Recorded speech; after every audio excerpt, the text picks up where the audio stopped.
Shalom, selamat pagi, selamat hari Minggu untuk kita semua. Puji nama Tuhan, pada hari ini kita akan beribadah. Kita mau menaikkan pujian dan penyembahan kita kepada Tuhan yang telah memelihara hidup kita, utamanya satu minggu yang telah berlalu. Dan juga pada bulan ini kita boleh mengakhirinya di dalam kasih sayang dan pemeliharaan Tuhan. Kita mengucap syukur dan kita menyembah Tuhan karena Tuhan adalah juga sahabat kita, gembala kita yang baik, yang sangat mengasihi kita. Mari kita mengawali ibadah kita pada pagi hari ini. Kita mau menaikkan pujian dari NKB 167, Tuhan Yesus Sahabatku.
Amin, puji nama Tuhan.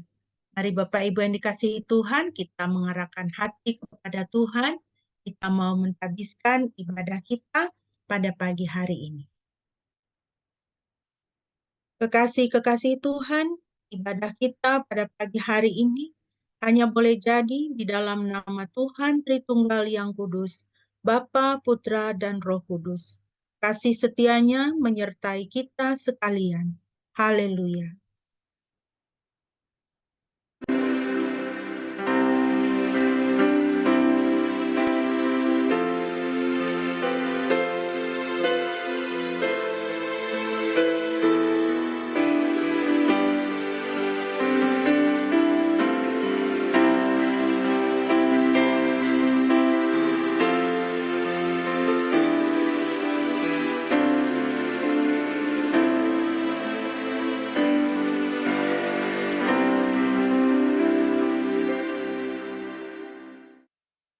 Amin, puji nama Tuhan.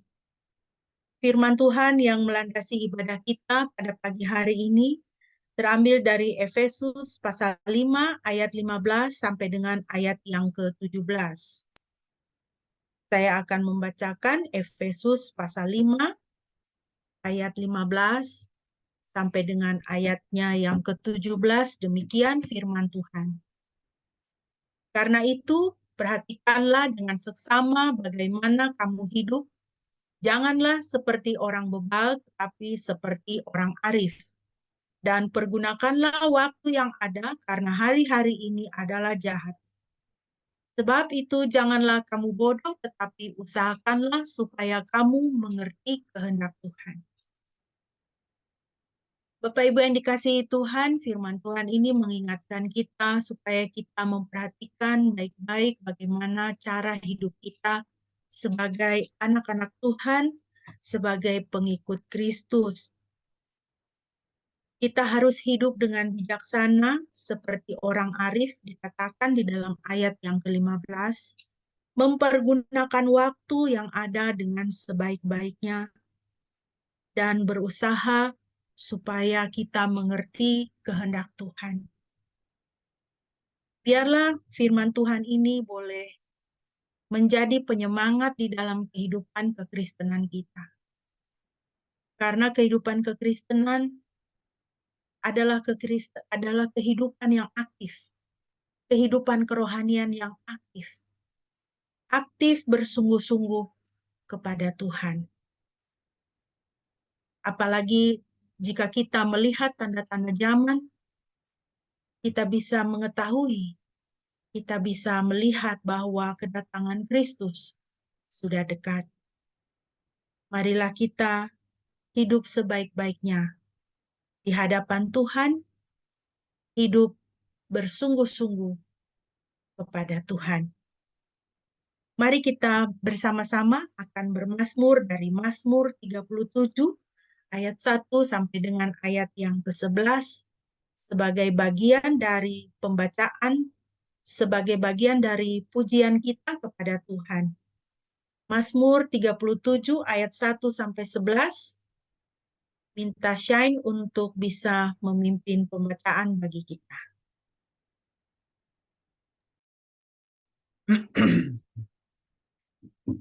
Saya akan membacakan Mazmur 37 ayat 1 sampai 11. Dari Daud.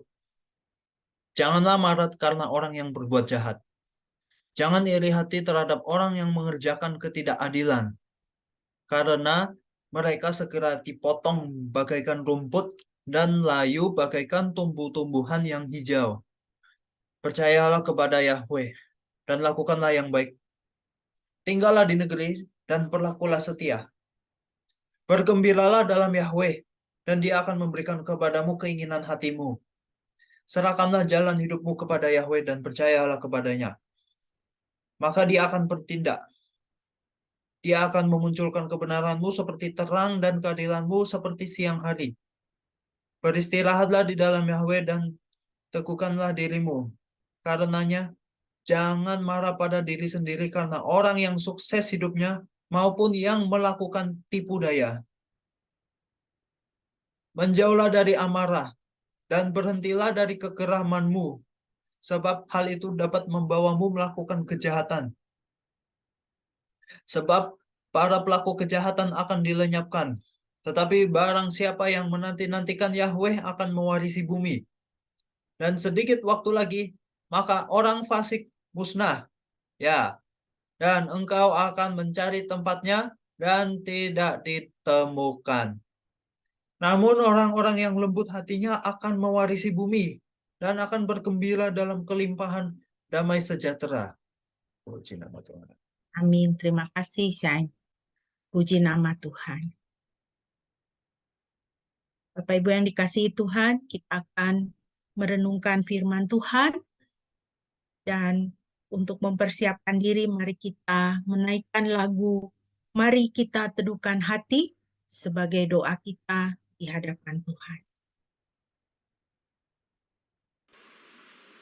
Hadapan Tuhan.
Amin, puji nama Tuhan. Bapak Ibu, mari kita membuka firman Tuhan yang akan kita renungkan pada pagi hari ini, terambil dari Efesus pasal yang keempat, ayat 17 sampai dengan ayat 32. Efesus pasal yang keempat, ayat 17 sampai 32. Saya akan memimpin pembacaan untuk kita. Efesus pasal 4 ayat 17 sampai 32. Dan nanti ayat 5, pasal 5 ayat 8. Demikianlah firman Tuhan. Selanjutnya aku mengatakan dan menegaskan hal ini di dalam Tuhan, jangan hidup lagi sama seperti bangsa-bangsa bukan Yahudi dengan pikiran mereka yang sia-sia dan pengertian mereka yang gelap, jauh dari hidup persekutuan dengan Elohim karena ketidaktahuan yang ada dalam diri mereka dan kekerasan hati mereka. Bahkan perasaan mereka telah menjadi tumpul, mereka menyerahkan diri ke dalam nafsu yang jahat dan dengan serakah mengerjakan segala kecemaran. Tetapi kamu telah belajar mengenal Kristus, tidaklah demikian, tidaklah seperti itu. Sungguh kamu telah mendengarkan dia dan diajar olehnya, sebagaimana kebenaran yang ada di dalam Yesus, untuk menanggalkan perilaku manusia lama yang menuju kebinasaan karena diperdaya oleh nafsunya, dan untuk diperbarui dalam roh dan pikiranmu, serta mengenakan manusia baru yang telah diciptakan dalam kebenaran dan kekudusan sejati, sama seperti Elohim. Karena itu, buanglah dusta, hendaklah kamu berkata benar terhadap sesama, karena kita adalah sesama anggota seorang terhadap yang lain. Jika kamu marah, janganlah berbuat dosa, dan janganlah terus marah hingga matahari terbenam. 27. Janganlah pula memberi tempat kepada iblis. Yang dahulu pernah mencuri, janganlah mencuri lagi. Tetapi hendaklah ia bekerja melakukan yang baik dengan kedua tangannya, sehingga ia dapat berbagi dengan orang yang membutuhkan. Perkataan yang sia-sia janganlah keluar dari mulutmu, tetapi katakanlah hal-hal baik yang dibutuhkan untuk membangun, yang dapat memberikan anugerah bagi yang mendengarkan. Dan janganlah kamu mendukakan Roh Kudus Elohim, yang olehnya kamu telah dimeteraikan hingga datangnya hari penebusan. Buanglah segala kepahitan, amarah, murka, keributan, umpatan, dan segala kejahatan dari antara kamu. Hendaklah kamu ramah seorang terhadap yang lain, lembut hati dan saling mengampuni, sebagaimana Elohim dalam Kristus juga telah mengampuni kamu. Kita lanjut ke pasal 5, ayat yang ke-8. Ayat 8 saja. Ya, baik. Sebab dahulu kamu adalah kegelapan, tetapi sekarang kamu adalah terang di dalam Tuhan. Hiduplah sebagai anak-anak terang. Demikianlah firman Tuhan bagi kita yang berbahagia adalah setiap kita yang mendengar dan melakukannya. Mari kita berdoa sebelum kita mau merenungkan firman Tuhan. Bapa Surgawi, kami mengucap syukur Tuhan untuk firman-Mu yang begitu dekat di dalam kehidupan kami. Berkati kami Tuhan saat kami mau merenungkan kebenaran-kebenaran firman-Mu, dan biarlah Roh Kudus-Mu memberikan kami kuasa untuk menjadi pelaku firman. Terima kasih Tuhan, terpujilah nama-Mu, di dalam nama Yesus kami berdoa. Amin. Baik.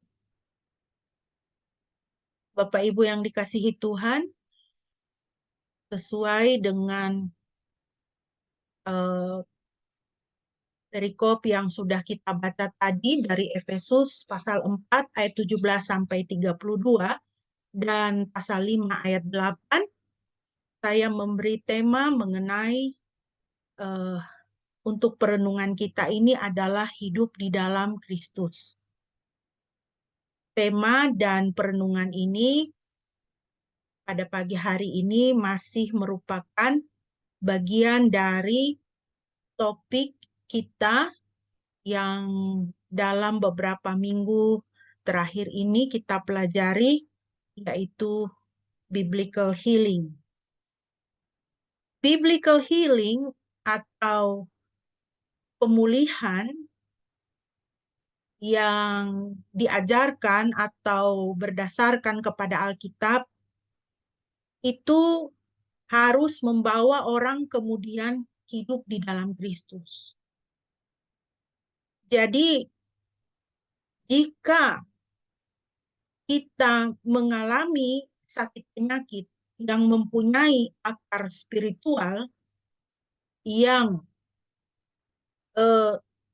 akar dari sakit penyakit itu atau penyebab utama dari sakit penyakit itu adalah masalah-masalah spiritual atau masalah-masalah di dalam manusia kerohanian kita. Jika kita mempunyai sakit penyakit atau konflik-konflik relasi, dan kita mendapatkan pemulihan dari firman Tuhan, kita mendapatkan kesembuhan dari firman Tuhan, dari Tuhan, melalui pemahaman kita akan firman Tuhan, maupun jika Tuhan di dalam kehendaknya menyembuhkan kita dengan mujizat, Tuhan masih melakukan itu sampai sekarang, Tuhan masih berperkara dalam hidup kita, maka itu harus segala kesembuhan kita, segala pemulihan kita itu harus kemudian membawa kita untuk memiliki hidup di dalam Kristus. Jadi tidak pernah kita kalau disembuhkan oleh Tuhan, menurut ajaran Alkitab itu ya, kalau kita disembuhkan oleh Tuhan, itu hanya berhenti di situ. Mujizat kesembuhan atau mujizat apa yang Tuhan berkenan memberikan di dalam kehidupan kita, kita mengalaminya, itu tidak hanya berhenti pada mujizat itu. Pemulihan kesembuhan tidak berhenti pada pemulihan itu sendiri, tetapi harus berlanjut di dalam bagaimana kita hidup di dalam Kristus dan bagi Tuhan. Bagaimana hidup kita itu tunduk kepada Tuhan. Jadi ini membedakan dengan bagaimana para dukun-dukun, ya, penyembuh-penyembuh yang dunia ini katakan orang-orang pintar, ya. Orang-orang pintar itu ya, pintar dengan kuasa gelap itu ya kan. Iya, kalau orang pintar itu kan dia orang belajar, ya, orang sekolah. Ya, itulah disebut orang pintar ya kan. Nah, orang-orang pintar yang dari kuasa gelap ini, yang berdukun-dukun ini, orang kan hanya datang kepadanya minta disembuhkan, ya, minta disembuhkan dengan segala macam sakit penyakit dan kelemahan. Tapi tidak ada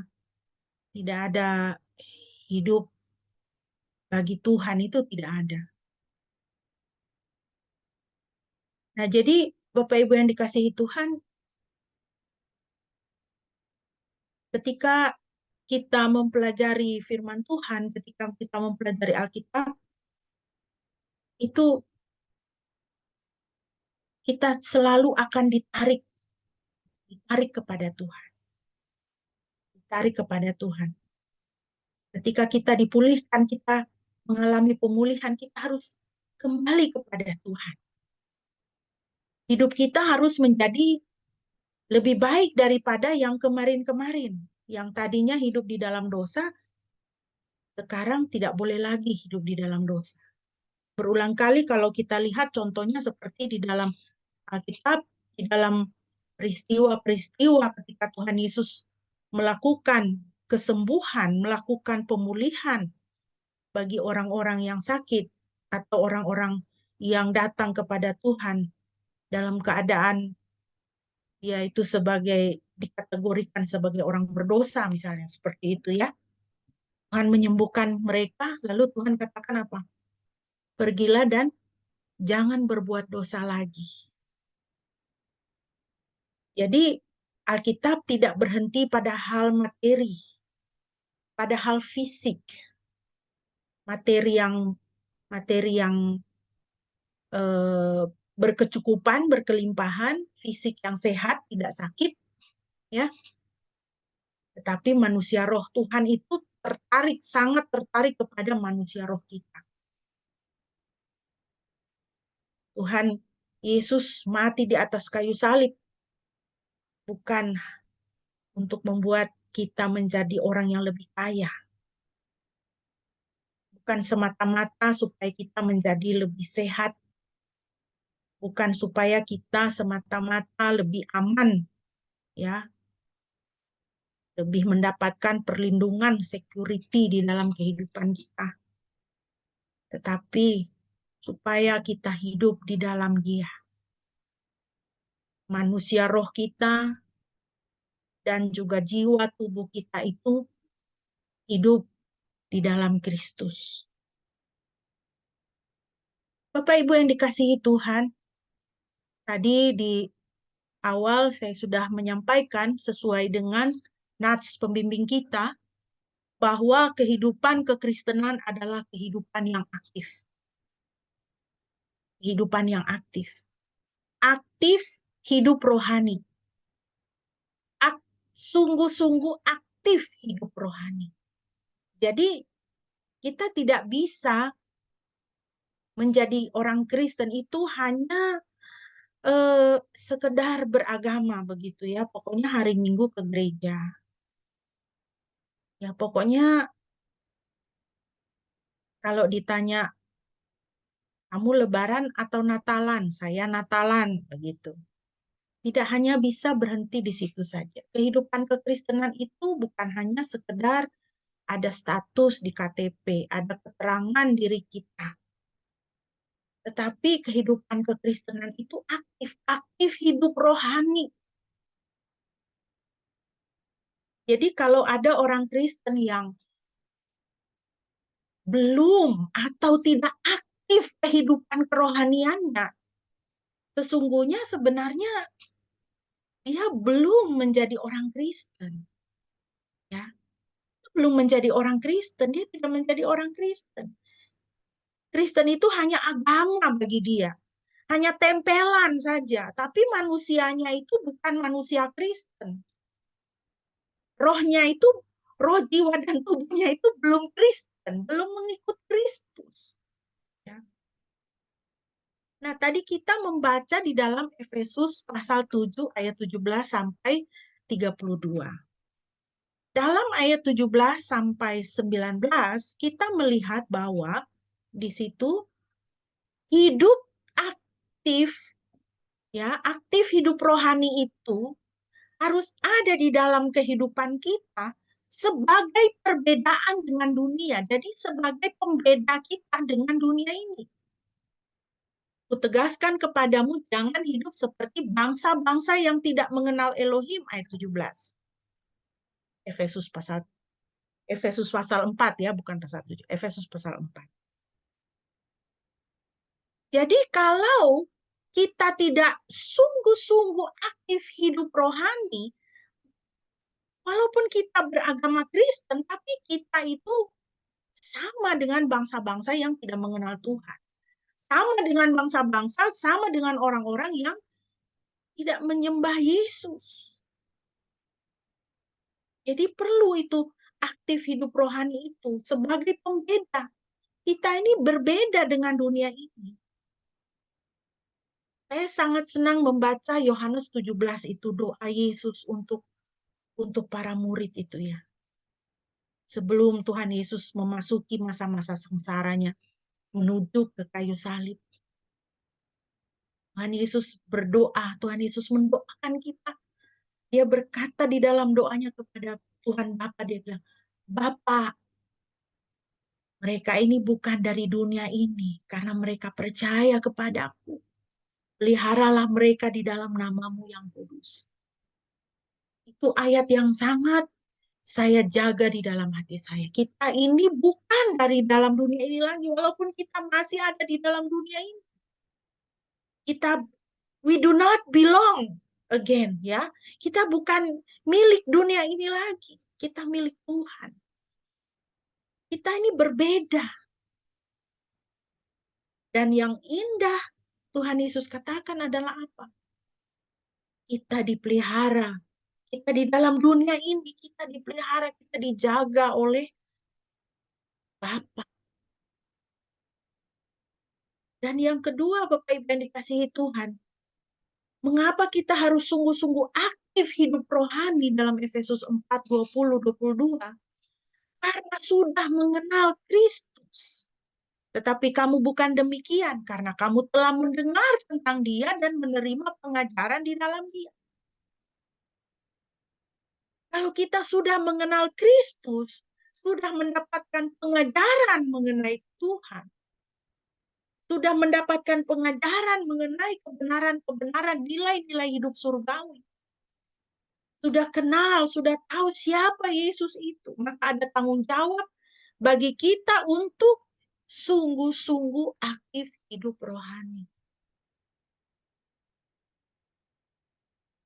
Jadi kalau kita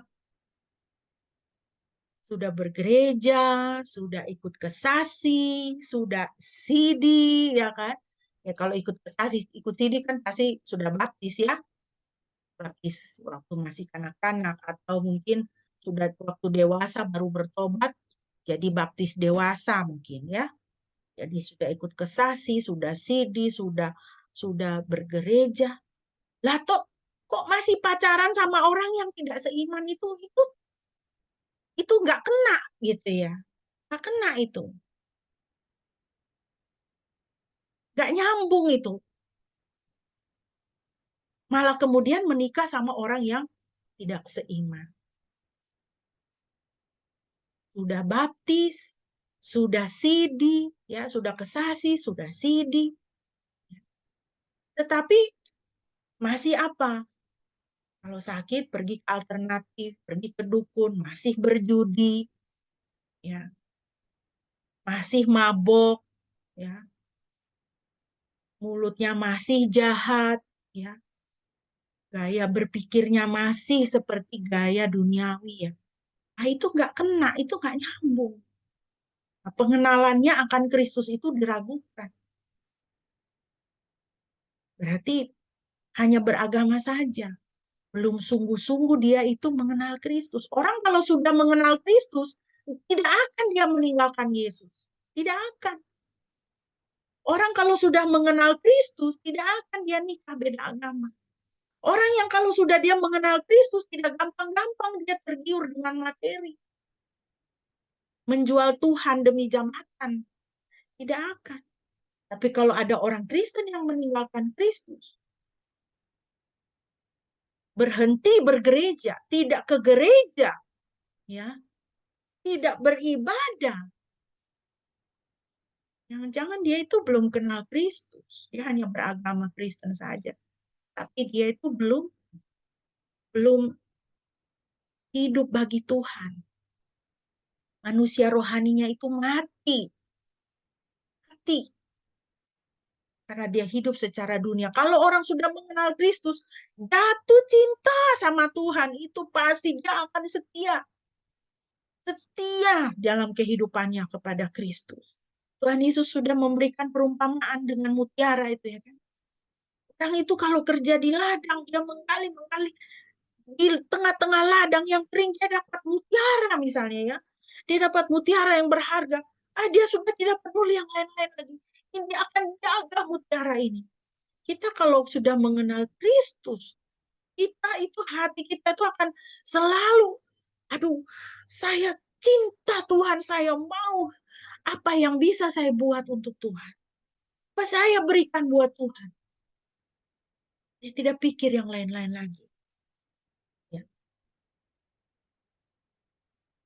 Satu ayat firman Tuhan dari 1 Petrus 4 ayat 17 yang harus kita ingat Bapak Ibu.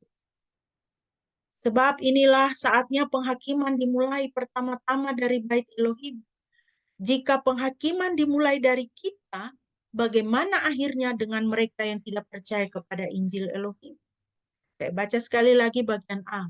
Sebab inilah saatnya penghakiman dimulai pertama-tama dari bait Elohim. Jika penghakiman dimulai dari kita, kita ini siapa? Kita ini saya berikan di situ. Kita ini siapa? Gereja.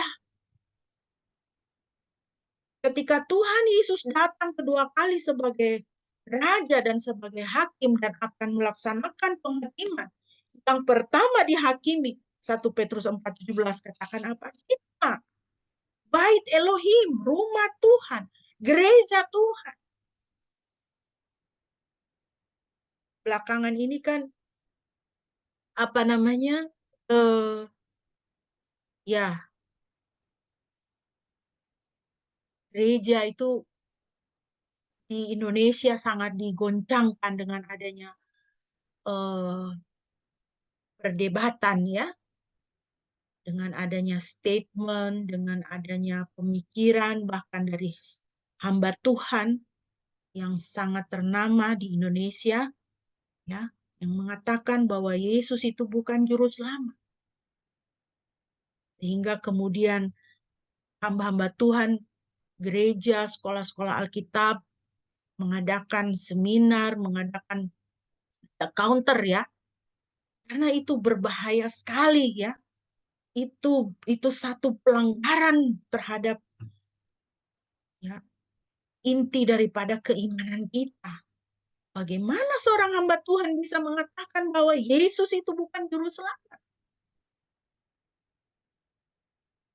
Kita lihat saudara, memang semua ini adalah tanda Tuhan Yesus sudah mau datang. Kan ada banyak, ini satu muncul, nanti akan muncul lagi yang lain. Muncul lagi yang lain, muncul lagi yang lain.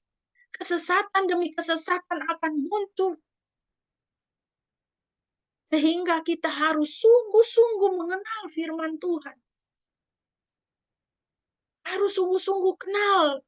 Harus sungguh-sungguh tahu ajaran iman kita itu apa. Karena seperti yang dikatakan dalam 1 Petrus 4 ini, penghakiman dimulai dari kita. Tuhan akan tanya kita dulu. Ya. Penghakiman akan dimulai dari apa? Keluarga kita. Keluarga Kristen. Ketika Tuhan Yesus datang kedua kali sebagai hakim dan raja, Dia akan lihat kepada keluarga kita. Keluarga Kristen. Hei keluarga Kristen. Ya. Di mana mesbah keluarga? Kenapa di dalam keluarga tidak berdoa? Suami istri tidak berdoa. Orang tua dengan anak tidak berdoa. Tidak ada cinta Tuhan di dalam keluarga.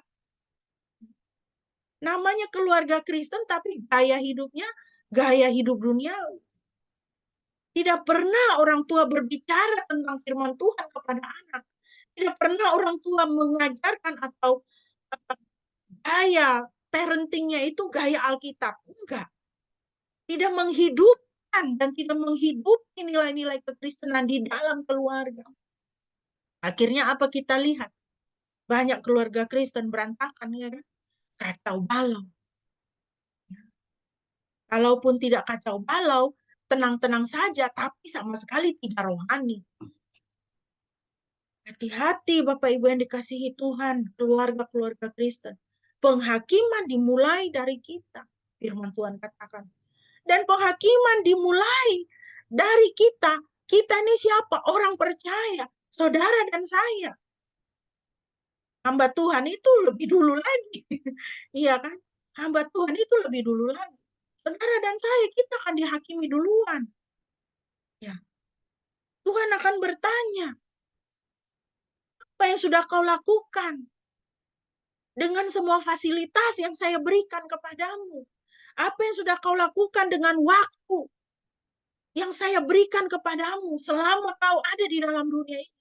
Apa yang saya berikan, apa yang sudah kau lakukan dengan talenta, dengan karunia yang sudah saya berikan kepadamu selama engkau hidup di dalam dunia ini.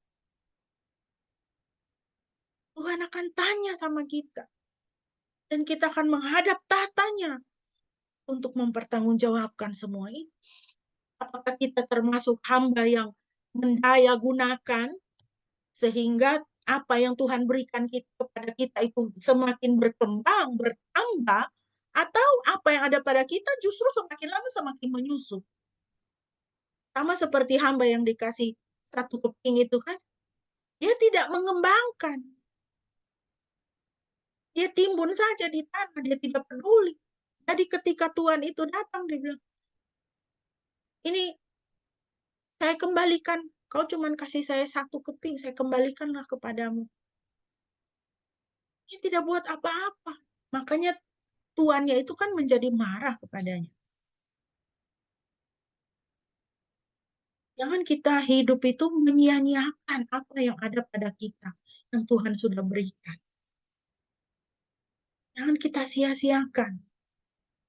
Tuhan akan minta pertanggungjawaban dari kita. Bapak Ibu, mari kita melihat beberapa tahap di dalam kehidupan Kristenan atau hidup kita di dalam Kristus, hidup rohanian kita. Kalau kita membaca dari Efesus pasal 4 yang menjadi bacaan kita tadi, maka kita melihat di sini ada tahap pertama yaitu pembebasan roh kita dari ikatan dosa atau penetapan status kudus. Efesus 4 ayat 23, dan diperbarui dalam roh dan pikiran. Jadi hidup kita di dalam Kristus, ya, hidup keaktifan, sungguh-sungguh hidup aktif rohani kita. Ya, kita bisa sungguh-sungguh aktif hidup rohani itu dimulai dengan apa? Roh manusia kita ini harus diperbaharui dulu. Ya, karena kita sudah belajar ya, roh kita akan mempengaruhi jiwa kita dan akan mempengaruhi tubuh kita. Ya, jika roh kita dikuasai oleh roh jahat, ya, oleh roh najis, masih terikat dengan kuasa dosa, ya, di situ ada roh kepahitan, roh iri hati, takut, cemas, khawatir, penolakan, roh tidak mengasihi, roh penuduh, ya, roh iri hati dan dengki, ya, maka itu akan mempengaruhi jiwa kita. Di mana kita bisa lihat jiwa kita bisa kita lihat dari pikiran, perasaan, dan keinginan kita. Kalau roh kita itu ada banyak roh marah, roh jahat sama orang, ya, roh tidak mengampuni, ya, roh cemas terus, ya, akhirnya pikiran dan perasaan kita itu menjadi pikiran yang pahit. Pikiran yang pahit, pikiran yang marah, pikiran yang stres, ya, dan mempengaruhi kepada tubuh kita, ya, tubuh kita menjadi sakit. Jika roh kita itu penuh dengan kecemasan, ya, tubuh kita menjadi sakit. Kita diare tanpa sebab. Kita sakit mah tidak sembuh-sembuh. Iya kan? Kita mengalami infeksi-infeksi di kulit. Kita mengalami asma. Kita mengalami penyakit-penyakit autoimun di mana badan kita itu berperang dengan badan kita sendiri. Karena sel-sel yang harus menghadapi musuh ini dia tidak kenal lagi musuh ini yang mana. Nah, sudah kacau ya. Kacau, metabolisme di dalam tubuh kita itu sudah kacau. Terjadi ketidakseimbangan hormonal sehingga badan kita akan menjadi sakit dan menjadi kacau. Jadi, hidup kita di dalam Kristus itu pertama-tama yang harus terjadi adalah pembebasan roh kita dari ikatan dosa. Diperbaharui dalam roh dan pikiran. roh manusia kita harus diperbaharui oleh Roh Kudus. Roh Kudus harus berkuasa di situ. Sehingga dia bisa menghasilkan buah roh di situ yang mempengaruhi jiwa kita, pikiran dan perasaan kita. Ya. Maka pikiran, perasaan dan keinginan kita di situ ada pikiran kasih, mau mengasihi, hati yang berbelas kasihan, ya. Keinginan untuk melakukan kebaikan itu di dalam jiwa kita itu bergolak. Sehingga mempengaruhi tubuh kita. Kita menjadi orang yang lebih tenang, mudah tersenyum, senang membantu orang lain, cepat membantu orang lain, senang melakukan kebaikan, dan rajin melakukan kebaikan. Rajin hidup rohani. Kenapa? Karena roh manusianya sudah diperbaharui dulu. Ada Roh Kudus di situ. Kolose 1 ayat 13. Ia yang telah membebaskan kita dari otoritas kegelapan dan telah memindahkan ke dalam kerajaan Sang Putra dari kasih-Nya. 14. Di dalam Dia kita memiliki penebusan melalui darah-Nya, yaitu penghapusan dosa. Ketika kita mengaku percaya kepada Yesus Kristus, Tuhan, Engkau adalah satu-satunya Tuhan dan Juru Selamatku. Aku menerima, aku mengundang Engkau masuk di dalam hidupku. Jadilah Tuhan atas hidupku, Tuhan atasku, jadilah Juru Selamatku. Ketika kita dilahirkan kembali, maka roh pikiran kita, di dalam roh kita itu kita ditetapkan status kudus. Terjadi pembebasan roh kita dari ikatan dosa. Dia memindahkan kita dari kerajaan kegelapan, kita dipindahkan ke dalam kerajaan Sang Putra dari kasih. Itulah sebabnya dikatakan bahwa apa? Kekristenan itu bukan sekedar beragama atau bukan hanya agama, tidak. Agama itu usaha manusia untuk mencapai Tuhan dengan berbagai aturan-aturan. Tetapi kekristenan itu Tuhan yang turun untuk mencapai manusia. Agama tidak bisa melakukan pembebasan roh kita dari kuasa dosa. Tidak bisa. Tetapi Kristus, Dia bisa membebaskan kita dari kuasa dosa. Dia bisa melakukan pembebasan atas roh kita dari ikatan dosa. Seperti yang disampaikan dalam Kolose 1, 13, 14 ini yang kita baca tadi. Nah, Bapak Ibu, saya ingin menyinggung sedikit perihal baptisan. Perihal baptisan. Karena secara umum kita mengakui bahwa baptisan itu adalah awal daripada hidup seorang itu sebagai orang Kristen. Saya tidak membahas khusus soal baptisan ini, hanya menyenggol sedikit saja, karena kalau kita mau membahas tentang baptisan itu harus ada waktu yang lain. Ini hanya menyenggol saja, ya. Berdasarkan Titus 3 ayat 5, baptisan itu dikatakan sebagai permandian. Jadi permandian atau pembasuhan.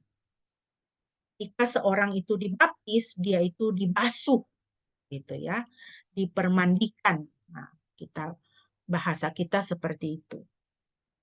Nah, tindakan permandian atau pembasuhan ini dikaitkan dengan dua macam pembersihan. Yang pertama adalah pembersihan dikaitkan dengan pembasuhan dengan darah Kristus. 1 Yohanes 5 ayat 6. Nanti saudara bisa baca sendiri ayatnya, ya. Jadi ketika seorang itu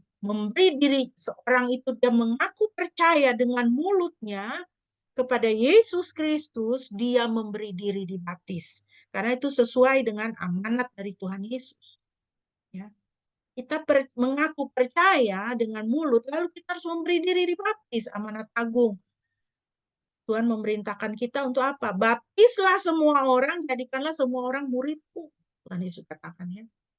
Jadi tidak ada namanya orang Kristen itu tidak dibaptis. Kalau namanya dia orang Kristen, dia harus dibaptis. Dia pasti sudah dibaptis, ya kan? Nah, ketika seorang itu dibaptis, permandiannya dia, pembaptisannya dia itu dikaitkan dengan pembasuhan oleh darah Kristus. Bahwa dia yang dahulu hidup di dalam kuasa dosa, dengan gaya hidup berdosa, dia dibaptis, dia dibasuh oleh darah Kristus, dia dibersihkan. Ya, dan kemudian dikaitkan juga dengan tindakan penyucian oleh Roh Kudus. 1 Yohanes 5 ayat 8, 1 Tesalonika 5 ayat 23. Ketika seorang itu dibaptis, ya, dia dibasuh dengan darah Kristus, sebagai perlambang dia dibasuh oleh darah Kristus, lalu sebagai perlambang bahwa Roh Kudus mulai masuk ke dalam hidupnya untuk melakukan penyucian. Dia disucikan. Dia dikuduskan. Mengapa orang dibaptis? Bagi si orang percaya ini sendiri, ya, itu adalah kesaksian dia. Kesaksian orang percaya baru di hadapan jemaat atau tubuh Kristus bahwa ia menyerahkan hidupnya kepada Kristus dan berkomitmen untuk meninggalkan hidup lama dan setia menjadi pengikut Kristus. Jadi itu seperti itu bisa kita umpamakan sebagai apa? Sebagai meterai begitu ya. Diumpamakan saja begitu. Sebagai meterai, sebagai kesaksian dia. Bukan saja di mulut yang mengatakan saya mengaku percaya kepada Yesus, saya mau ikut Yesus, tetapi dengan dia memberi diri dibaptis, dia bersaksi di hadapan manusia, di hadapan jemaat atau tubuh Kristus, saya percaya Yesus, saya mau ikut Yesus, dan saya menyerahkan hidup saya kepada Kristus. Maka kemudian gereja secara organisasi kemudian mengeluarkan surat baptis, ya kan? Surat baptis. Ingat, gereja itu organisasi dan organisme, ya kan? Nah, begitu.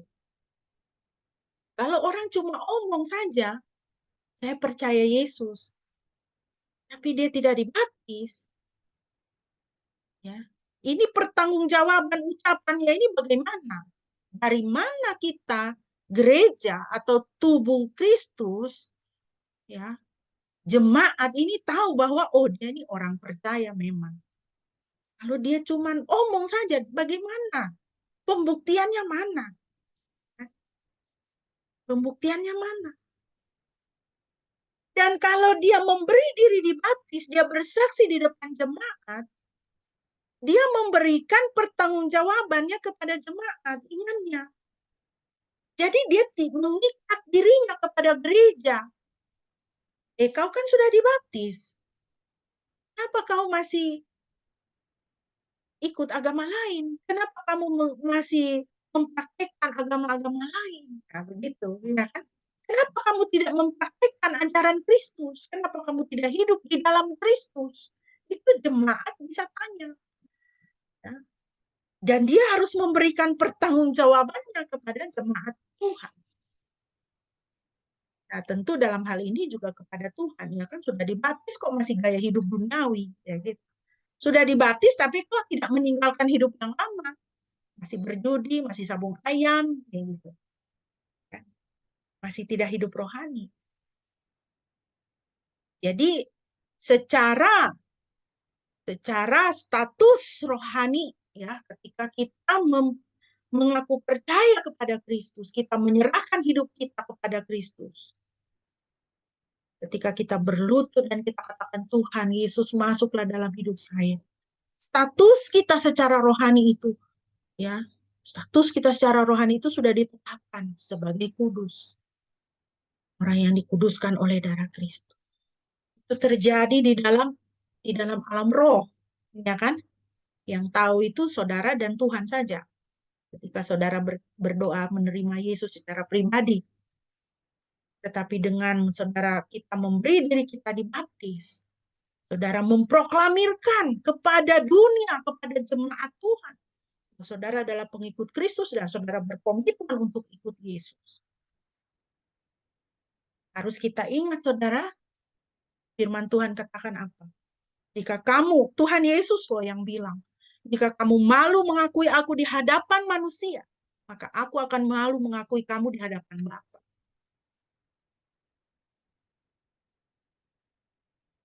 Jadi kita harus bersungguh-sungguh kepada Tuhan. Karena Tuhan menginginkan kita dengan luar biasa. Firman Tuhan katakan, Tuhan menginginkan kita dengan api kecemburuannya. Kita ini milik Tuhan. Kita ini spesial bagi Tuhan. Jangan kita setengah-setengah hati, Tuhan. Jangan kita setengah-setengah hati hidup rohani. Harus bersungguh-sungguh. Yang kedua, tahap yang kedua, Bapak Ibu. Kalau kita lihat di dalam Efesus 4 ayat 24, kita memasuki tahap yang kedua di dalam hidup kita di dalam Kristus atau hidup kerohanian kita. Tahap yang kedua adalah apa? Pembersihan jiwa. Pembersihan jiwa. Ingat tadi jiwa kita itu bisa kita lihat di mana? Pikiran, perasaan, dan kehendak kita. Itu yang kita katakan hati kita ya. Hatiku hancur, nah begitu ya. Hatiku senang, hatiku pahit. Nah, begitu itu jiwa kita ya. Jadi bukan hati lever ini, hepar ini bukan ya. Tapi hati kita maksudnya itu jiwa kita. Nah, jiwa kita ini harus dibersihkan, harus mengalami proses pengudusan sehari-hari, setiap hari. Ketika kita terima Yesus, itu Roh Kudus sudah menguduskan kita. Darah Yesus menguduskan kita. Roh Kudus masuk dan mau memulai proses penyucian di dalam hidup kita. Tapi setiap hari, hari demi hari, hidup kita sebagai orang Kristen, sebagai anak Tuhan, itu harus mengalami proses pengudusan setiap hari. Pengudusan pikiran, pengudusan perasaan, pengudusan kehendak kita.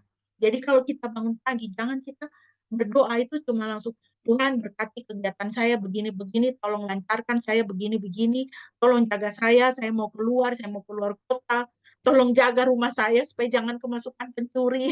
Ya, tapi ketika kita bangun pagi, kita berdoa, kita serahkan diri kepada Tuhan. Tuhan, hari baru, terima kasih anugerah baru, berkat baru, perlindungan baru dari Tuhan.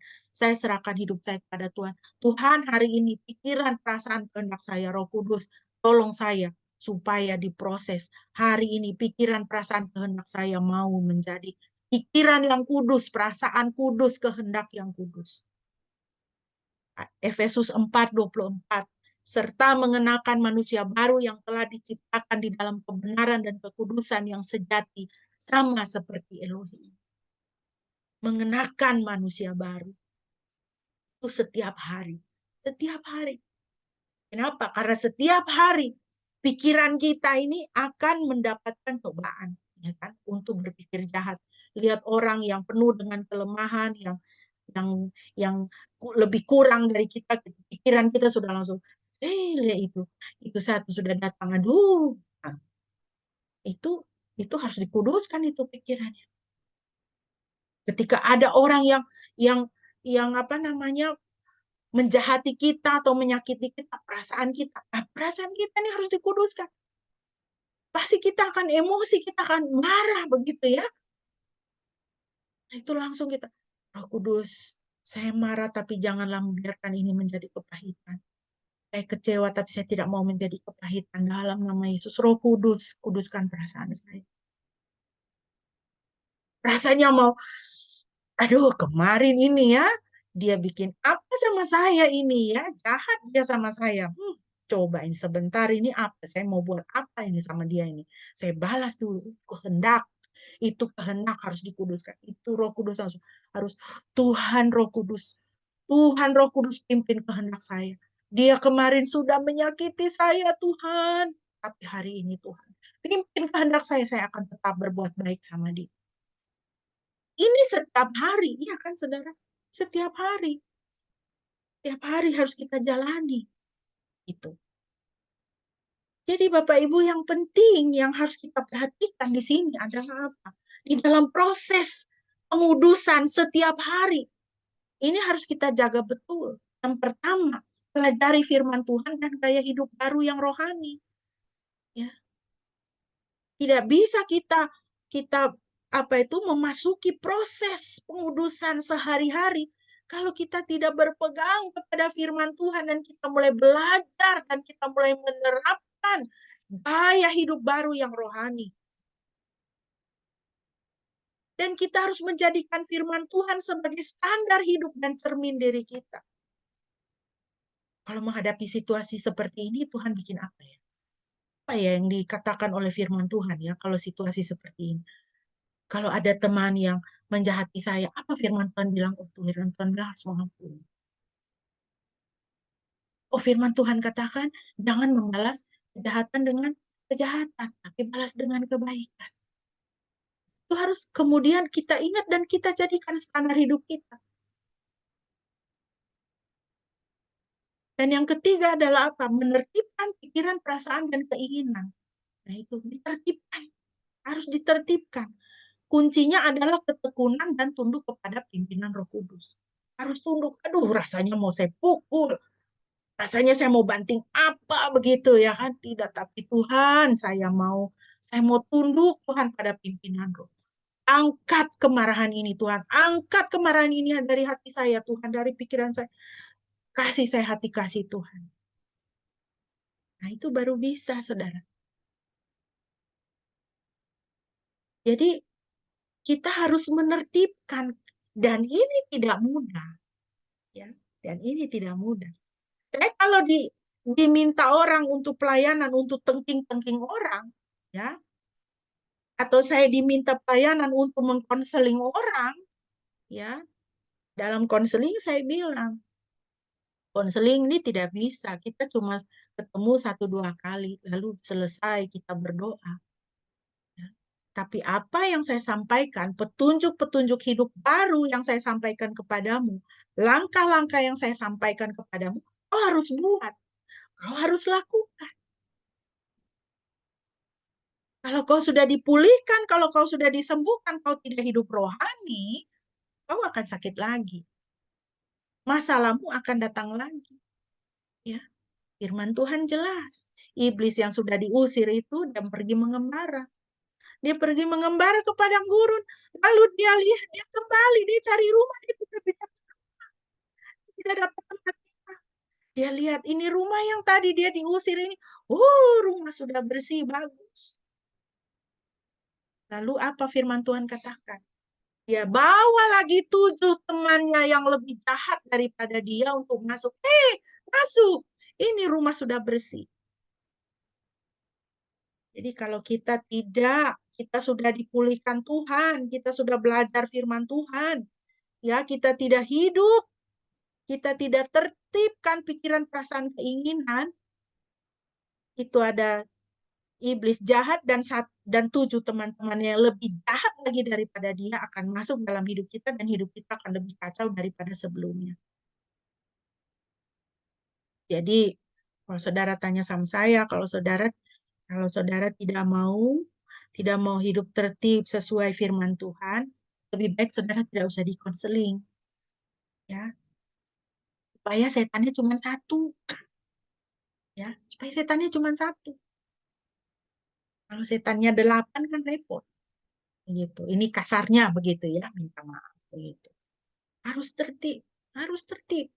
Jadi tidak gampang. Tuhan Yesus katakan, barang siapa yang mau ikut aku, pikul salib, sangkali dirimu, sangkali dirimu. Ini yang banyak orang Kristen ini belum sampai ke situ, saya lihat ya. Berani menyangkal diri. Saya juga di hadapan Tuhan, saya bilang, Tuhan, ya saudara mengenal saya. Ya, saudara mengenal saya.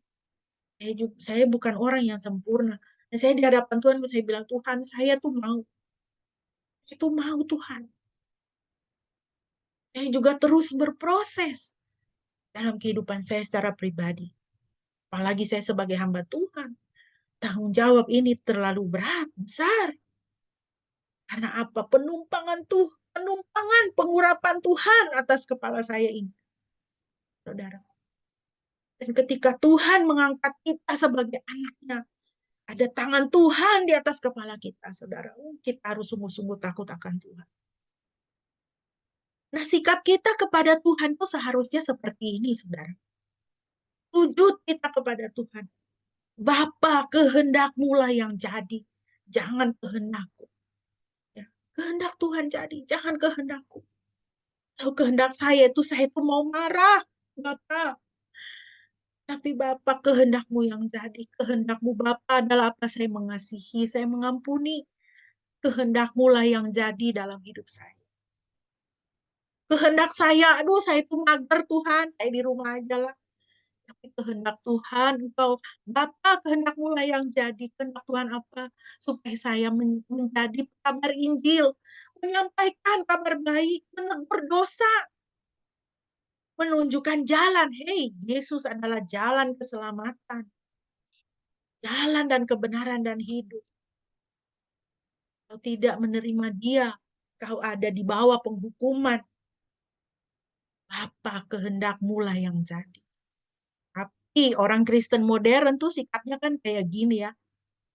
Ini sikap yang salah kepada Tuhan. Tuhan, saya klaim rumah ini, saya klaim berkat, saya klaim kebahagiaan, saya klaim kesuksesan, kau harus memberikannya kepada saya. Nah, ini bahaya, saudara, kalau kita orang Kristen ini seperti ini ya. Mau berkat Tuhan, marah-marah sama Tuhan kalau Tuhan tidak memberkati atau lambat kayaknya Tuhan menjawab doa ya, tapi tidak ada pertobatan. Tidak ada pemrosesan, pengudusan, ya. Proses pengudusan roh dan jiwanya tidak ada pengudusan. Tidak ada pertobatan, tidak mau kerjasama dengan Roh Kudus. Hidup tidak sesuai dengan firman Tuhan. Hidup tidak cari Tuhan, tapi maunya cari berkat. Gereja-gereja mega church saya perhatikan yang ada di dunia ini ya. Mega church. Ya. Full penyembahan, aduh luar biasa. Saya juga diberkati. Ada lagu-lagunya yang luar biasa indah dan saya diberkati. Banyak orang mengatakan, banyak yang menyaksikan gereja-gereja ini tidak mengajarkan pertobatan. Yang penting nyanyi, menyembah Tuhan luar biasa, rasa emosi terangkat begitu ya kan. Tapi tidak ada pertobatan. Akibatnya apa?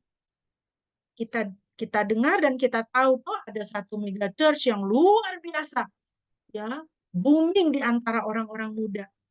Para pemimpinnya terlibat kasus-kasus pelecehan seksual dan mereka tidak ada yang berbicara. Mereka tidak ada yang berbicara. Tidak ada pertobatan. Tidak bisa kita seperti ini, saudara. Tidak bisa. Ya. Tahap yang ketiga, saudara, dalam Efesus 4:25-32. Dalam Efesus 4:25-32 adalah pendisiplinan tubuh. Dan di dalam ayat-ayat ini saya rangkumkan, dikatakan di situ adalah apa? Kita harus buang dusta. Boleh marah, tapi jangan berdosa. Jangan memberi tempat kepada iblis. Jangan mencuri. Harus kerja keras supaya bisa berbagi. Orang Kristen harus kerja keras. Bukan supaya tambah kaya, tapi firman Tuhan katakan apa? Kau harus kerja keras. Supaya pendapatanmu banyak. Kalau pendapatanmu banyak, kamu bisa berbagi. Itu firman Tuhan. Ya. Lalu dikatakan di situ juga apa? Buang kepahitan, kemarahan, kegusaran, keributan, penghujatan, semua kejahatan harus dibuang. Dan kita harus ramah, lembut hati, dan saling mengampuni. Jadi ini apa? Ini pendisiplinan tubuh. Tubuh kita ini harus didisiplinkan. Kalau sudah terlalu lama hidup dengan gaya hidup duniawi, gaya hidup dosa, tubuh ini harus didisiplinkan. Jadi misalnya begini saja, ini ilustrasi sederhana saja. Mau pergi ke gereja, rumah kami ini di timur, gereja itu di barat. Jadi ada jalan yang lurus antara rumah kami di timur sama gereja di barat, itu namanya ring road, iya kan? Nah, setiap kali mau ke gereja, kami dari timur ke barat itu lempeng aja langsung gitu kan lewat ring road. Nah, misalnya tiba-tiba Eli ini rumahnya di selatan. Eli nelfon misalnya ngasih tahu WA, Pak, tolong jemput kami ya minggu depan begitu ke gereja. Berarti jalan kami harus dari timur ke selatan baru naik lagi ke barat begitu, ya kan? Tapi karena setiap kali dan hampir setiap hari sekolah anak-anak juga lewat ring road ini, jadi sudah terpola kan di dalam pikiran. Ini tangan ini sudah otomatis ya, nyetir itu udah otomatis. Ya, sama dengan kalau kita sudah terbiasa masak tuh udah otomatis, nggak usah nakar-nakar garam berapa, gula berapa, langsung tus gitu, udah otomatis. Nggak usah dipikir nyampe, nggak usah dipikir bisa gitu ya kan. Tapi ketika misalnya Eli bilang, Kak, tolong jemput saya di selatan. Nah, ini harus diatur kembali kan ininya, otaknya ini. Navigasinya ini harus diatur kembali. Nah, karena kalau sudah terbiasa, kejadiannya apa? Dari timur bablas ke ini, ke barat, ke gereja, misalnya kan gitu. Sampai di gereja, aduh tadi lupa jemput Eli di selatan, nah, misalnya gitu. Kan begitu. Berarti apa? Sama dengan tubuh kita kan, dengan diri kita, dengan jiwa dan tubuh kita. Kalau tidak didisiplinkan, kita akan ini sudah otomatis hidup di dalam dosa itu udah otomatis. Udah nggak usah dipikir lagi, berbohong tuh nggak usah dipikir lagi, ya. Marah, ngamuk-ngamuk tuh udah otomatis. Itu hidup di dalam dosa gitu, ya kan? Mencuri, malas, tidak bekerja keras, ya. Kepahitan, kemarahan, gusar, ribut, tengkar, ya. Itu kalau di dalam hidup dalam dosa itu udah otomatis, nggak usah dipikir. Jadi, karena itu sudah berdampak, perbuatan, pekerjaan roh jahat itu sudah berdampak pada tubuh kita, pada gaya hidup kita, maka tubuh kita ini harus didisiplinkan. Misalnya kalau kasus dalam perjalanan ke gereja tadi kan, dari timur ke barat, mau jemput Eli di selatan. Sepanjang jalan itu ingat-ingat, ingat Eli di selatan, Eli di selatan, Eli di selatan. Ah, itu baru itu otaknya itu ngikut gitu. Oh, belok ke selatan, baru naik lagi terus ke barat gitu. Sama, kita hidup kekristenan itu seperti itu. Mulut-mulut jangan bohong, mulut jangan bohong. Pada waktu kepepet rasanya mau membela diri gitu ya kan. Mulut jangan bohong, Roh Kudus berkata di mulut saya, berkata di mulut saya mengucapkan kejujuran. Itu harus didisiplinkan, harus disiplin. Galatia 6 ayat 7 dan 8. Firman Tuhan katakan, janganlah tersesat, Elohim tidak dapat dipermainkan. Karena apa yang ditabur orang itu juga akan dituainya. Sebab ia yang menabur dalam kedagingan akan menuai kebinasaan dari kedagingan itu. Tetapi ia yang menabur dengan roh akan menuai hidup yang kekal dari roh itu. Ini versi bahasa Inggrisnya ini saya senang sekali ya dari NI. Do not be deceived. Jangan kamu tertipu. God cannot be mocked. Tuhan tidak bisa diolok-olok. Ya, tidak bisa diolok-olok. A man reaps what he sows.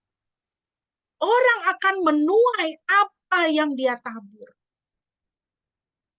Jangan tertipu. Tuhan itu tidak bisa dipermainkan. Tuhan tidak bisa dan tidak boleh diolok-olok. Bagaimana kita mempermainkan Tuhan? Bagaimana kita mengolok Tuhan? Nah itu, kalau kita jadi orang Kristen, tapi kita tidak mendisiplinkan tubuh kita. Kita tidak disiplinkan mulut kita. Ya, ini mulut harus didisiplinkan. Bukan cuma masalah bergosip, berdusta ya, tapi orang-orang yang latah dalam nama Yesus ya, itu roh latah itu harus ditengking, harus diusir, harus didisiplinkan. Latih mulut itu ngomong yang baik, yang sopan. Saudara perhatikan orang yang latah itu ya. Orang yang latah itu kadang kan bukan cuma dia ngomong, copot-copot gitu ya kan. Aduh, sayang misalnya. Tapi orang latah itu bisa ngomong jorok ya kan. Maki-maki juga keluar dari situ. Binatang juga keluar dari situ. Itu mulut harus didisiplinkan.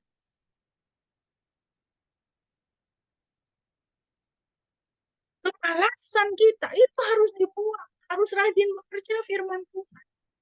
Tidak bisa kita jalan masuk gereja, kita ibadah, tapi kita tetap, ya, tetap kita punya apa ini, saya balik lagi ke atas ya. Nah, tetap kita pelihara marah, tetap pelihara kegusaran, tetap pelihara keributan, kita tidak menjadi pembawa damai, ya. Tetap kita kasih tempat kepada iblis untuk mengacaukan hidup kita, ya. Gak bisa, saudara, kita tuh sebagai orang Kristen, ya, kita hidup nama orang Kristen, tapi apa? Gaya hidup kita ini seperti ini, saudara. Ini namanya mengolok-olok Tuhan, mempermainkan Tuhan. Ayat ayat 8, the one who sows to please his sinful nature, orang yang menabur untuk menyenangkan natur berdosanya, yaitu kedagingan, from that nature will reap destruction. Dari natur itu, dari kedagingan itu, dari sifat dosa itu akan menuai kebinasaan. The one who sows to please the Spirit, orang yang menabur untuk menyenangkan Roh Kudus, haleluya, from the Spirit will reap eternal life. Dari Roh Kudus dia akan menuai hidup kekal. Yang ketiga, saudara, pendisiplinan tubuh itu. Bagaimana caranya? Persembahkanlah tubuh kita kepada Tuhan. Roma 12, 21, 6, 13. Persembahkanlah tubuhmu sebagai persembahan yang hidup dan berkenan. Berdoalah kepada Tuhan begitu. Tuhan, saya mempersembahkan tubuh saya sebagai persembahan yang hidup dan berkenan. Orang Kristen berdoalah demikian kepada Tuhan. Yang kedua, melatih dan menguasai 1 Korintus 9:27. Aku melatih tubuhku dan menguasainya sepenuhnya, seluruhnya. Ya. Hormati tubuh badan kita ini. 1 Korintus 6:19 katakan tubuhmu adalah bait Roh Kudus. Roh Kudus berdiam di dalam kita, saudara, di dalam engkau dan saya. Hormati. Jangan makan sembarangan, jangan kasih masuk apa hal-hal yang toksik, ya. Rokok, narkoba, obat-obat terlarang, tontonan-tontonan yang tidak kudus. Jangan kasih masuk. Tubuhmu adalah bait Roh Kudus. Jangan kasih masuk itu horoskop, ramalan-ramalan. Percaya kepada apa? Feng Shui, eh, apa sio-sio, segala macam.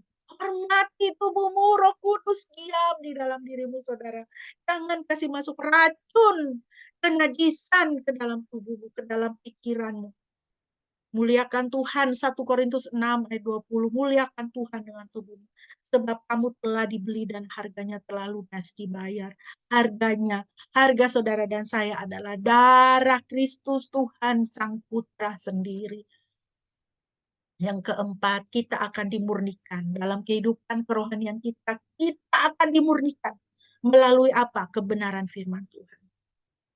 Ibrani 4:12, firman Tuhan sanggup membedakan pikiran-pikiran dan niat-niat hati. Saudara, izinkan dan terbuka kepada firman Tuhan. Firman Tuhan akan memurnikan kita. Kita harus dimurnikan. Semakin hari harus mengalami pemurnian, saudara. Emas itu dimurnikan, itu keluar dia sebagai emas. Ya. Keluar dia sebagai emas. Dan di dalam rumah firman Tuhan katakan banyak perabot. Tetapi perabot-perabot yang dimurnikan, perabot-perabot yang dikhususkan itu dipakai untuk tujuan-tujuan khusus, untuk pekerjaan-pekerjaan khusus. Kita punya banyak piring di rumah, ya kan?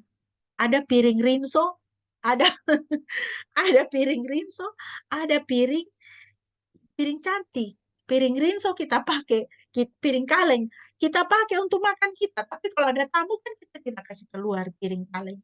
Kita pakai piring kita yang bagus yang kita simpan. Kan? Piring khusus untuk menjamu tamu. Saudara, saudara, Tuhan ingin menggunakan saudara untuk pekerjaan-pekerjaan bagus, pekerjaan-pekerjaan besar luar biasa bagi Tuhan. Izinkan firman Tuhan memurnikan kita sehingga saudara dan saya kita akan keluar seperti emas. Izinkan firman Tuhan memurnikan pikiran-pikiran dan niat-niat hati kita. Kita akan dimurnikan juga melalui pencobaan. Yakobus 1:12 yang bertahan dalam pencobaan, dan jika dia sudah teruji, dia akan menerima mahkota dari Tuhan. Hidup orang Kristen itu bukan hidup aman-aman, saudara. Jangan kaget, banyak pencobaan, akan semakin banyak pencobaan datang atas keimanan kita. Ya. Sejauh mana kita mau setia sama Tuhan? Kita mau pegang Tuhan Yesus atau kita mau uang, jabatan, ya, kesempatan untuk berdosa, ya, mau yang mana? Tapi kalau kita bertahan dalam pencobaan dan kita kemudian keluar sebagai orang yang tahan uji, firman Tuhan Yakobus 1:12, kita akan menerima mahkota dari Tuhan. Kita juga akan dimurnikan melalui kesulitan dan penganiayaan. Jangan kaget, saudara. Orang Kristen itu penderitaan Kristiani adalah penderitaan oleh karena nama Yesus. Kalau kita cuma menderita karena uang kita sedikit, kita cuma menderita karena usaha kita gagal, kita menderita karena sakit penyakit, kita menderita karena masalah rumah tangga, itu biasa. Semua orang di dunia ini mengalami. Tapi penderitaan Kristen adalah penderitaan karena nama Yesus.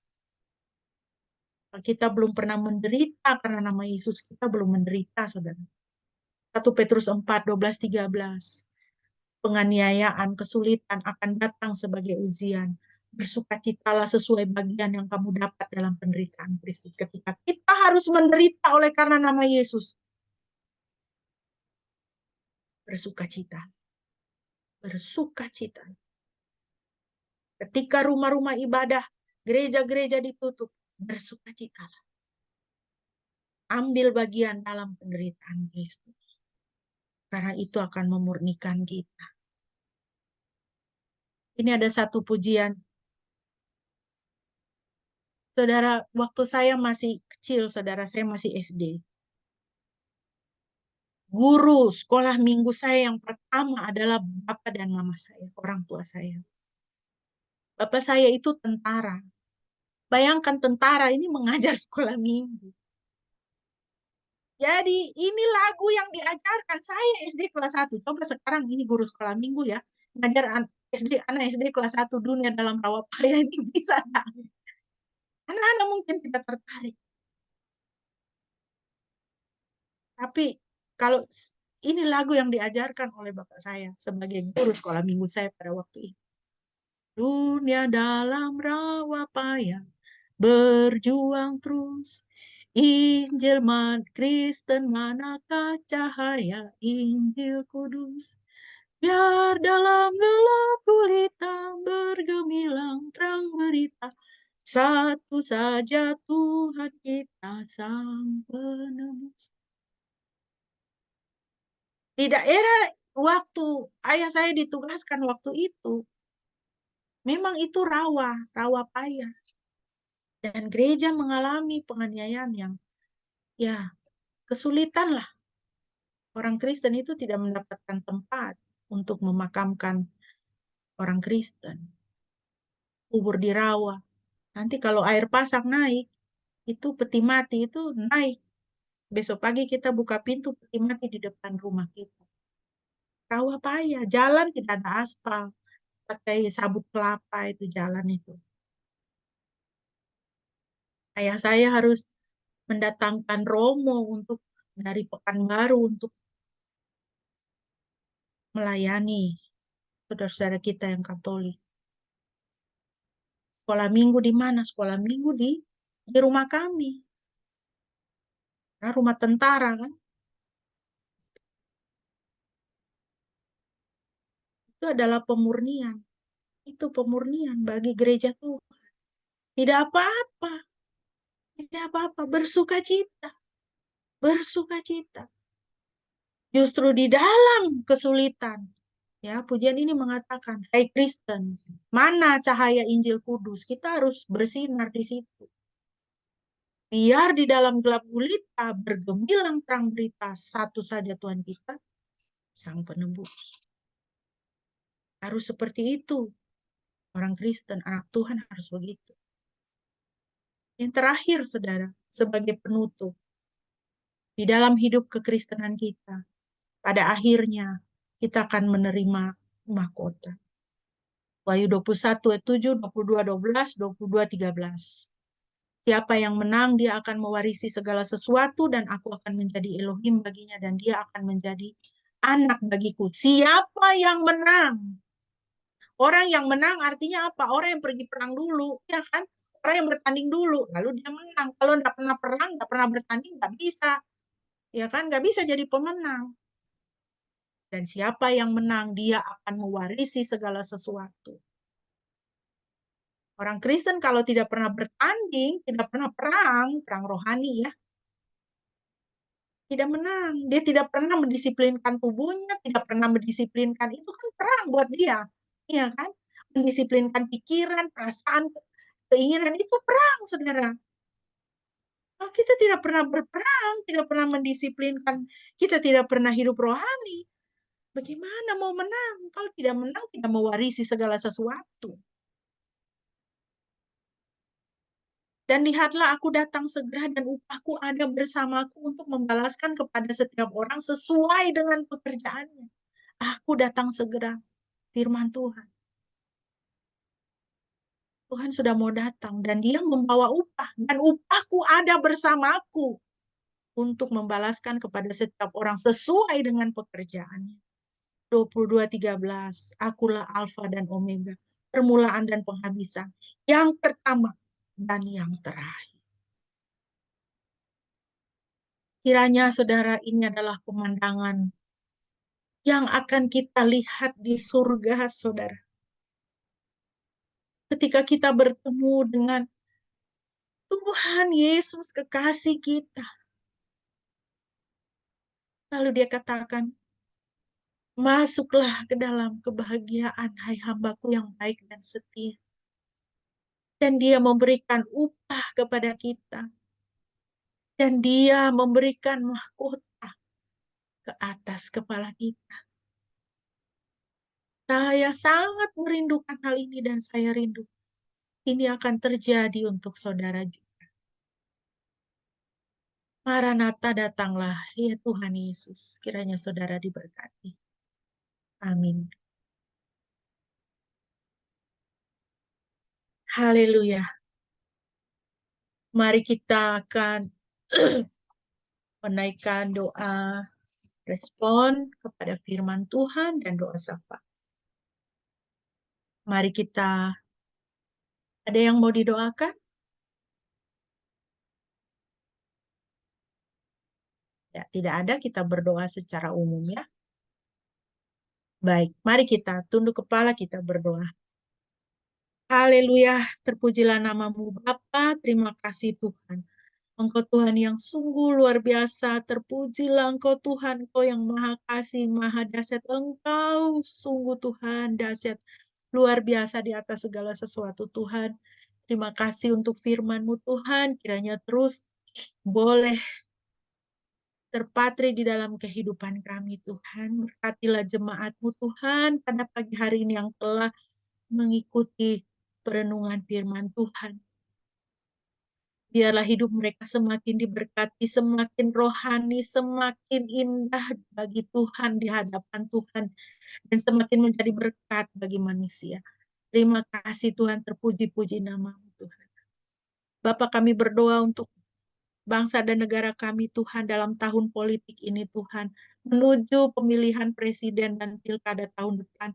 Tuhan Yesus, kiranya Engkau mengaruniakan hikmat kebijaksanaan bagi pemerintah kami Tuhan untuk tetap menjalankan tugas yang Tuhan amanatkan untuk memimpin bangsa dan negara kami Tuhan.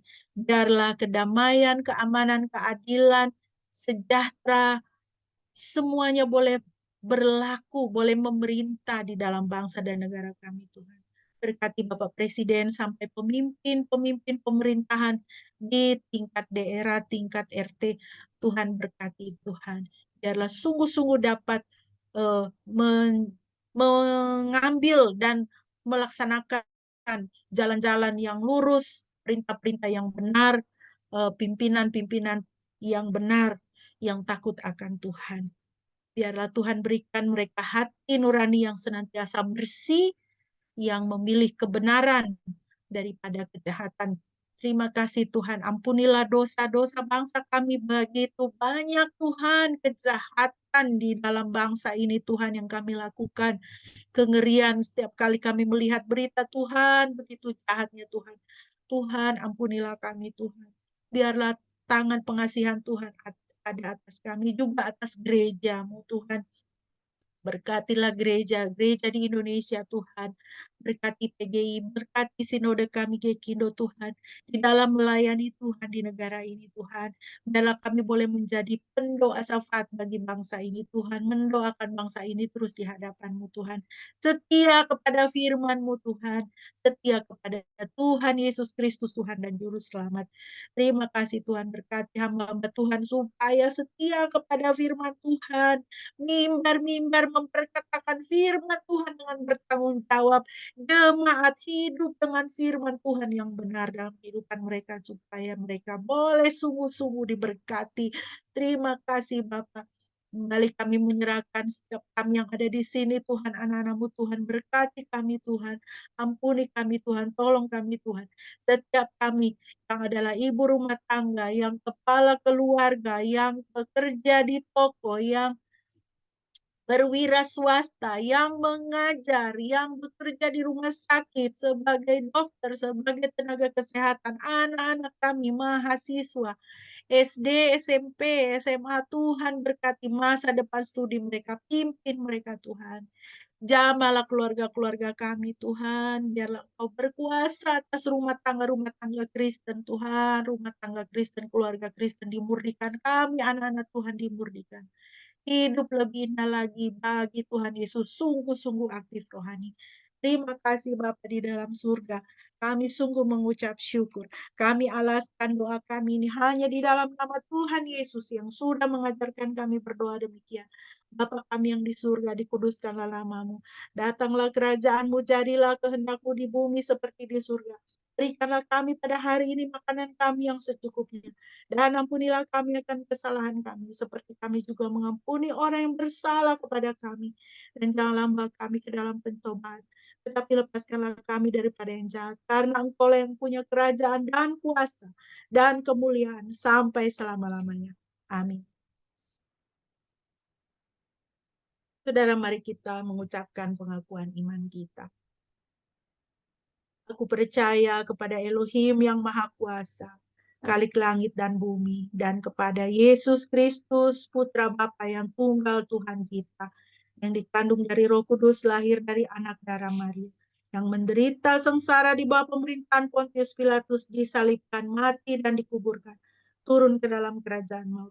Pada hari yang ketiga bangkit pula dari antara orang mati, naik ke surga, duduk di sebelah kanan Tuhan Sang Bapa yang Maha Kuasa, dan akan datang dari sana untuk menghakimi orang yang hidup dan yang mati. Aku percaya kepada Roh Kudus, gereja yang kudus dan am, persekutuan orang kudus, pengampunan dosa, kebangkitan orang mati dan hidup yang kekal. Amin.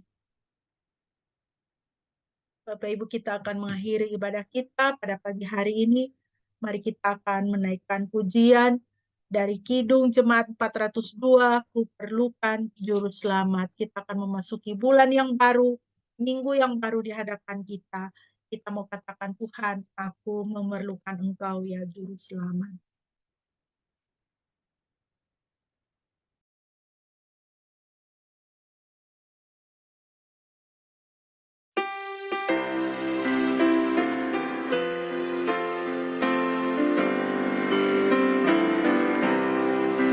Ku perlukan juru selamat agar janganku sesat. Selalu harus ku rasa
Jemaat yang dikasihi Tuhan, arahkanlah hatimu kepada Tuhan dan terimalah berkat-Nya. Tuhan memberkati engkau dan melindungi engkau. Tuhan menyinari engkau dengan wajah-Nya dan memberi engkau kasih karunia. Tuhan menghadapkan wajah-Nya kepadamu dan memberi engkau damai sejahtera. Pujilah Khalik semesta.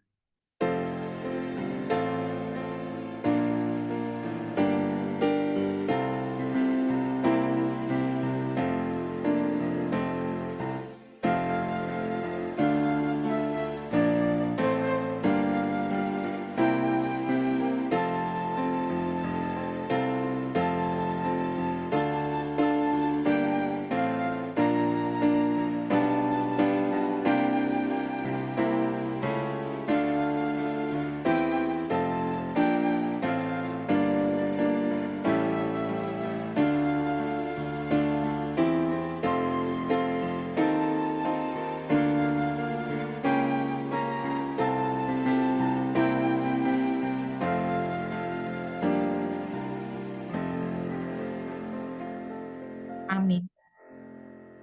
Mari kita bersaat teduh.